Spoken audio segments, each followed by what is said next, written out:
Hey guys, welcome back to my channel. Today's video is going to be all about disappointing products. I tried out a lot of products during the month of September. I actually had a lot of favorites, so I will link my favorites video in the description box below, but there were also products that just didn't work out for me. Some of these products I just don't think are good products at all, but a few of them are okay products. I don't think they're terrible, but I do think there are better alternatives on the market. Check the description box because I'll share a better option, whether it is a more affordable alternative or it's a similarly priced high-end product. I'll share a couple of alternatives so that way you're not just completely left hearing about products that I didn't like. And then I also have a few drugstore products that are new that did not work out for me. So I just wanted to update you guys and let you know what I've been trying and what didn't work. So I hope you guys enjoy today's video. If you do, please give it a thumbs up and let's jump into it. So let me start with a product that I actually just don't think is a very good product. So, unless this really appeals to you, I would not recommend picking it up. It is from Too Faced and I actually have two of them. These are their Tutti Frutti Fresh Squeezed Highlighting Drops. It's basically like glitter suspended in a clear liquid.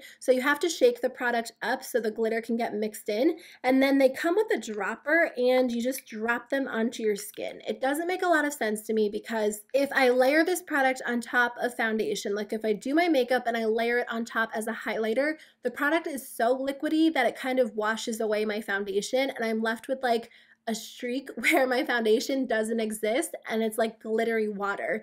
And if I mix it into my foundation, then I'm left with like actual glitter all over my face.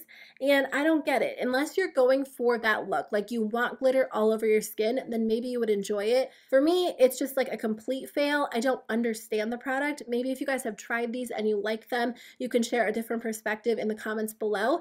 But this is the second time that I saw a brand release these because Smashbox did it with their Vlada collection and then Too Faced did it with their Tutti Frutti collection. So maybe there is a market for this product.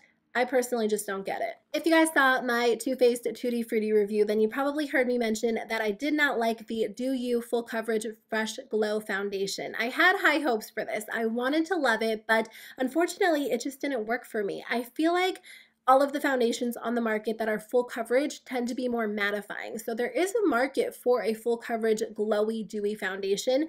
And this one is supposed to be long wearing, hydrating, brightening, and it smells good. Now the scent is something that I think turns a lot of people off because I totally get it. Not everybody wants scented products, especially face products because it is a potential irritant to a lot of people. I didn't find this foundation to be full coverage at all. I had to layer it up and it's a nice medium coverage. So I don't mind that. I think that would be good for daily wear, but it just did not seem to last on my skin at all. It didn't even necessarily get very oily by the end of the day. It just like completely wore off and pretty much disappeared.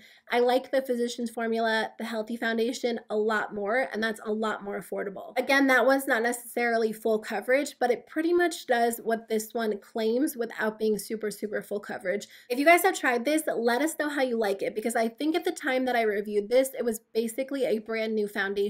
So I don't think a lot of people had the chance to try it out yet. So now that it's been out for a while, I would love to hear if you guys love it. If it doesn't work for you, I would just love to hear your thoughts on it if you got a chance to try it out. I think I've mentioned a few times on my channel that I've been testing out the Milk Makeup KUSH Fiber Brow Gel. And I don't know, like this is a product that I keep trying to make work for me that just does not seem to be working. And I love the Essence Make Me Brow. And again, that is so much more affordable. That is my go-to brow gel. And it's very similar to this one. So I don't know why I keep trying to love this one so much. But like sometimes products get a weird hold on me and I just want to fall in love with them and I just can't, and that's this product. This is the type of product that I don't think is an outrightly bad product. I wouldn't completely write it off and say like never buy this product, but it's the type of product where I feel like you can buy a drugstore alternative that works just as well, if not better. So I personally would recommend skipping over this one and purchasing the Essence Brow Gel because honestly, it does the exact same thing, but it's better. This brow gel is very wet. So if you like a super wet brow gel, then maybe you will enjoy that. But I honestly think it's just a little bit too wet. It messes up my entire brow. Like I fill in my brow with eyebrow pencil and then I apply this product and it's just too much. Like it doesn't set it into place because it takes forever to dry and then it adds a little bit too much color because it is tinted, but it's almost overly tinted because like I said, it adds too much color to my brows. So I personally just don't like it. I think there are other brow gels out there that are better and this one's expensive. I mean, it's a high-end brow gel. So again, I would recommend checking out Essence if you're looking for a good option. This one just wasn't for me.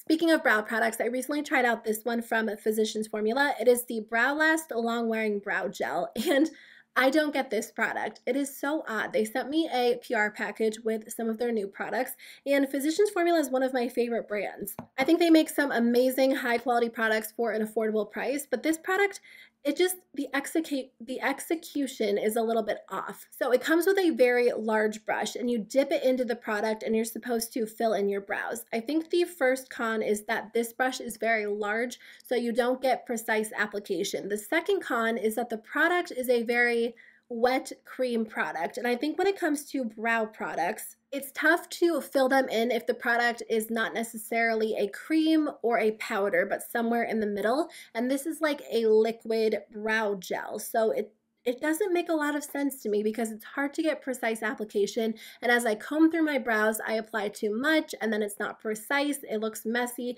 So then I go to comb through them with the spoolie. The spoolie is very large. It's just not the ideal spoolie for brows. But because the product is so wet, as you comb through it, it gets all over your brow. It just does not look very good. And it doesn't really dry down to lock your brow into place. So I feel like even though I use this product, I'd have to go in with a brow gel if I really wanted to lock the hairs into place. So I guess I just don't understand. I think it would have been better if they just created like an actual brow gel that was tinted and just used the spoolie instead of like the brush, and you can dip the spoolie in and comb it through your brows. Even still, the product might be a little bit too liquidy to work as a brow gel, but that would make more sense to me. It's a new product. I don't even know if it hit shelves yet, so I just would recommend skipping over it, to be completely honest with you guys, unless it sounds like something that would work for you. But for me, it just was like a complete fail. I also tried out their new Killer Curves mascara. I haven't tried out a lot of Physicians Formula mascaras, so this was like one of the first ones that I tried, and it looks, I was trying to think of a pro. I don't really think that there are any pros to this product, and I feel like this video is very, very negative, more so than some of my other disappointing products videos,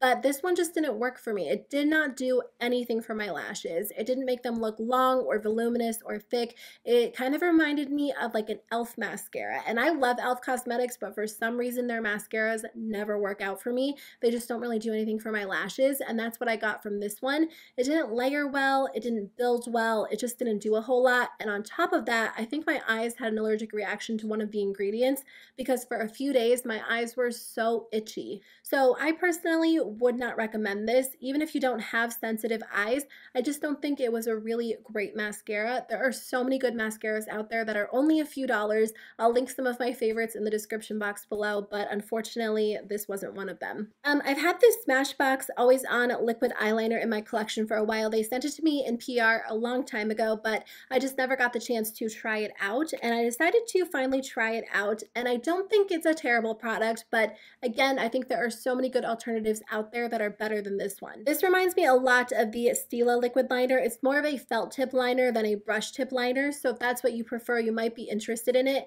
I actually prefer brush tip liners more than felt tip liners these days. I just think they're so easy to work with, and for some reason, I feel like I have to drag felt tip liners across the eye a little bit more harshly or more than I do with a brush tip liner. So in general, I just don't prefer felt tip liners, but I don't think that this one was special enough that I would spend the money on it again. I really like, again, so many brush tip liners from the drugstore that this one isn't necessarily anything special. So if you're looking for a new liner, I don't really recommend this one. It stayed in place okay. It wasn't like the most long-lasting eyeliner. If I rubbed my eyes, it would come off. If my eyes watered, it would come off. And it wasn't like the most intensely pigmented black liners. So overall, I don't think it's the best. This is a product that I don't think is necessarily a poor quality product. Again, I just think there are other alternatives on the market that are better than this. So I would recommend saving your money and going for like a more affordable matte palette or drugstore palette instead of purchasing this one. It is the Too Faced Natural Matte Palette. Now I do think that this is a good palette for either beginners or people who are interested in neutral mattes. The packaging is pretty, the quality is good. Like, it's not a bad quality product, but the more that I use it, the more that I realize it just doesn't have a place in my personal makeup collection. It comes with 9 shadows, and I think it retails for around like the $40 price tag. And I think if you're going to spend that much on a palette, it would make more sense to buy a palette that has more variety and more options rather than just 9 shadows. ColourPop releases like 12-pan palettes that are only like $14, and their matte shadows and their neutral shadows are are really high quality. So I would recommend saving your money and buying one of their neutral eyeshadow palettes, and you can get a little bit more variety for a less expensive price, or you could even purchase like 2 or 3 of their palettes for this price. Again, this formula is not bad. It works well, it blends well, but it's not anything special. It doesn't feel like a must-have palette. At this point, there are so many neutral palettes on the market that you have a lot of options, and you can purchase something a lot more affordable or something with a lot more options for a less expensive price. The only thing that this palette has that a lot of the more affordable palettes don't have is really nice packaging. And packaging isn't everything, but it is something. So if you're giving this product as a gift, I do think it would be a really nice gift. Or if you don't tend to purchase a ton of palettes, then maybe you like to spend a little extra to get a really luxurious feeling palette. And I don't think, again, like I said, that the formula is bad. I just think there are better options out there that are a lot more affordable. So I'm just decluttering this one from my collection because I don't think I use it enough, and I just thought I would include it in this video. Okay, that is the end of my video. I kind of feel like this video is more negative than my other disappointing products videos. There's always a negative aspect to them, but I do think it's important to share products that didn't work for me because I do share so many products that I love, and obviously I don't love everything that I try, so I do like to share that perspective as well. But if you guys have tried these products and you had a different experience or the same experience, let us know in the comments below, and I'll see you guys tomorrow with a new video. Bye.